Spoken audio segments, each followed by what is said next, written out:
Vintage cars belong to Cuba like salsa, tobacco, and rum.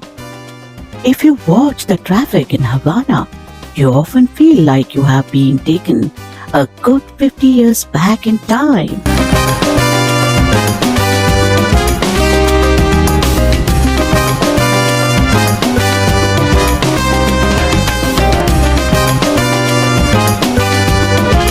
Nothing better than taking a drive in one of those vintage classic cars to take a tour of this beautiful city of Havana.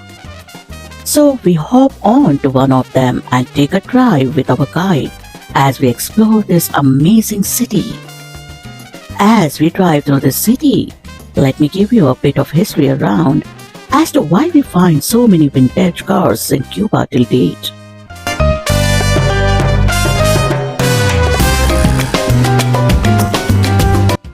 As you know, the Americans have boycotted the socialist island for over 6 decades.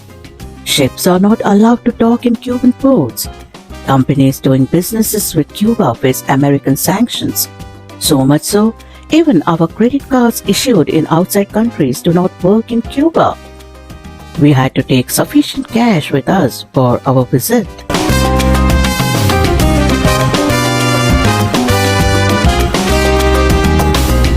The origin of the very few modern vehicles found in Cuba is due to the unique economic system. After Fidel Castro came to power in 1959, not only all production plants and most of the land nationalized, but private individuals were also prohibited from owning vehicles. However, those vehicles already privately owned at that time remained exempt from these restrictions. In the course of economic reforms after Fidel Castro's retirement, foreign car manufacturers were permitted to import and sell vehicles. However, the Cuban state charged taxes of about 800%, which drove the prices of the vehicles to exorbitant heights. With prices of $250,000 for a budget car, there was understandably little vehicle sales. The consequences of this restrictive economic policy, which Cubans call an internal blockade, are empty streets and the many vintage cars that are kept alive with endless repairs. In conclusion, the real reason for the high number of classic cars in Cuba is the restrictive economic policy of the Cuban government, which de facto does not allow private individuals to import motorized vehicles since 6 decades.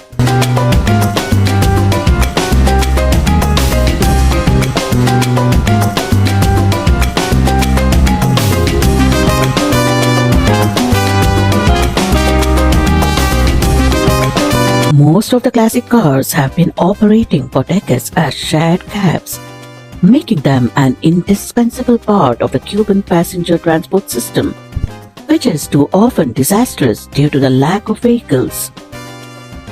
The state only accepts private cab drivers as it is not in a position to handle passenger transport itself. The owners of the classic cars have to import most of the spare parts from abroad. A lot is imported from the USA or even from Russia. Usually, Cubans travel to these countries, get some parts and bring them to Cuba. Thus, spare parts also have exorbitant prices, making the vehicles even more expensive.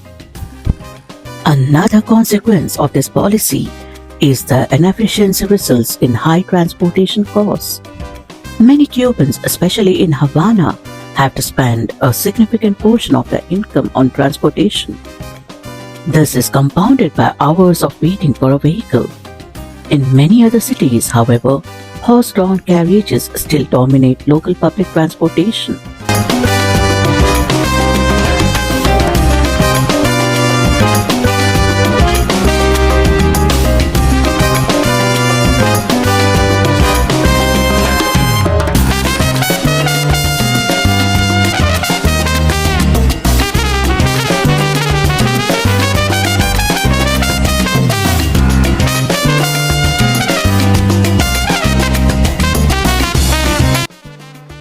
For those traveling to Cuba and wanting to enjoy rides in these vintage cars, I would request people not to be negotiating to the last cent and be considerate to the cab operators, as the maintenance of these vintage cars is super expensive and also the fuel prices are very high.